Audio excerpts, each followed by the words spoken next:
And I'm like, that's not, if you don't know, well, you can figure it out. What I do, I'm not here to teach you anything. I'm here to expand and explore and be curious. What a wonderful sunset.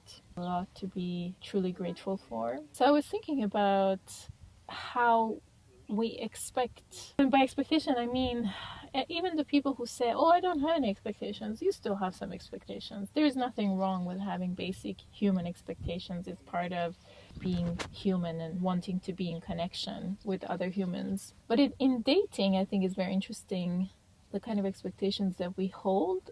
First, hold the expectations and the intention that we hold ourselves up to, and then what we expect from others. And even if I say personally I don't have expectations, I still have a certain level of, a ground level where I'd like to meet, in between that ocean. I'll meet you where you are, but at the same time, there's still that level of groundedness that needs to be there on both sides for people to be able to communicate fluently and freely, communicate from their hearts. Imagine being in a situation where the ask is, I love people who lead themselves, who know their power, who lead themselves, who are good with planning.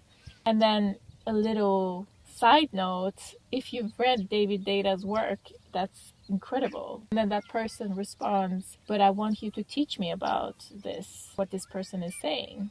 That's not, but I'm not here to coach or teach you because you already know the answers yourself.